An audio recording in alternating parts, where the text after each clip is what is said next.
ಎಲ್ಲ ಸತ್ಯದ, ಧರ್ಮದ, ನ್ಯಾಯದ ಪರವಾಗಿ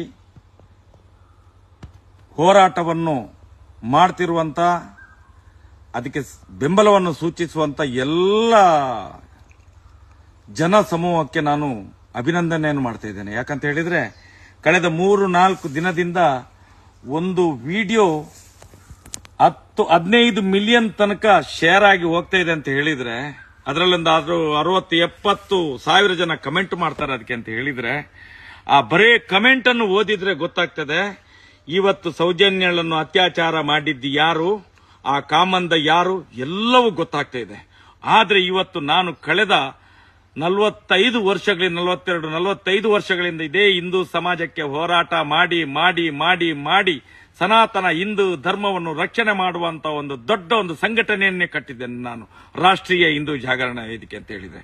ಯಾವತ್ತು ಈ ಅಧರ್ಮಿಗಳ ವಿರುದ್ಧ, ಅತ್ಯಾಚಾರಿಗಳ ವಿರುದ್ಧ, ಕಾಮಂದರುಗಳ ವಿರುದ್ಧ ನಾನು ಹೋರಾಟಕ್ಕೆ ಇಳಿದನ, ಆವತ್ತೇ ನನ್ನ ತೇಜವಾದ ಪ್ರಾರಂಭ ಆಯಿತು. ಹಿಂದೂ ವಿರೋಧಿ, ಹಿಂದೂ ವಿರೋಧಿ, ಹಿಂದೂ ವಿರೋಧಿ ಅಂತ ಹೇಳಿ.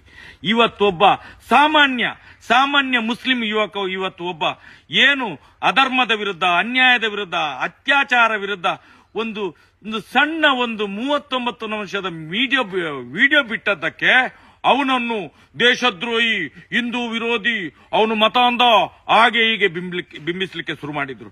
ನಾನು ಕೇಳುವಂತದ್ದು, ಇವತ್ತು ಏನು ಈ ಜನಗಳು ಹೇಳ್ತಾ ಇದ್ದಾರೋ ಅವನು ಮತ ಅಂದ, ಅವನು ಅನ್ಯ ಧರ್ಮೀಯ, ನಾನು ಹೇಳುವುದು ಈ ದೇಶದ ಏನಂತ ಹೇಳಿದ್ರೆ ಮೊದಲ ಸ್ಥಾನ, ದೇಶದ ಪ್ರಥಮ ಪ್ರಜೆ ಯಾರು? ರಾಷ್ಟ್ರಪತಿಯವರು. ಅಬ್ದುಲ್ ಕಲಾಂನನ್ನು ಮಾಡ್ಲಿಲ್ವಾ? ಈ ದೇಶ ಒಪ್ಪಿಕೊಳ್ಳಿಲ್ವಾ? ಅಬ್ದುಲ್ ಕಲಾಂ ಮುಸಲ್ಮಾನರಲ್ವಾ ಅವರು? ಅದ್ರ ಬಗ್ಗೆ ಯಾಕೆ ಮಾತಾಡೋದಿಲ್ಲ ಇವರು? ಅದನ್ನು ಕೇಳ್ತೇನೆ ನಾನು. ಇನ್ನೊಂದು ಕಡೆಯಲ್ಲಿ ಧರ್ಮಸ್ಥಳ ಹಿಂದೂ ದೇವಸ್ಥಾನ ಅಲ್ವಾ? ಮಂಜುನಾಥ ದೇವರ ಹೆಸರಲ್ಲಿ ಅದು RTC ಇರ್ಲಿಲ್ವಾ? ಈಗ ಅನ್ಯಮತಿಯರ ಹೆಸರಲ್ಲಿ RTC ಆಗಿದಲ್ಲ, ಪಾಣಿಪತ್ರ ಆಗಿದಲ್ಲ, ಇದಕ್ಕೆ ಯಾಕೆ ಉತ್ತರ ಕೇಳೋದಿಲ್ಲ? ನಾನು ಈಗ ಹೇಳುವಂತದ್ದು, ಮುಂದೊಂದು ದಿನ ಈ ಸಮಾಜದಲ್ಲಿ ಇಂಥ ಅಶಾಂತಿಯನ್ನು ನಿರ್ಮಾಣ ಮಾಡುವಂತ ಯಾವನೇ ಒಬ್ಬ ಹಿಂದೂ ಇರಲಿ, ಅವನಿಗೂ ಕೂಡ ಎಚ್ಚರಿಕೆಯನ್ನು ಕೊಡ್ತಾನೆ. ಯಾಕಂತ ಹೇಳಿದ್ರೆ, ಒಂದು ಅತ್ಯಾಚಾರದ ವಿರುದ್ಧ ಮಾತಾಡಿದಂತ ವಿಡಿಯೋವನ್ನು ಹಿಂದೂ ವಿರೋಧಿ, ಹಿಂದೂ ವಿರೋಧಿ, ಹಿಂದೂ ವಿರೋಧಿ, ಇಷ್ಟೆಲ್ಲ ಹಿಂದೂ ವಿರೋಧಿ ಚಟುವಟಿಕೆ ನೀವೇ ಮಾಡ್ತಿದ್ದೀರಲ್ಲ ಹಿಂದೂಗಳು, ಆಗ ನಿಮ್ಗೆ ಕಣ್ಣಿಗೆ ಕಾಣುವುದಿಲ್ವಾ?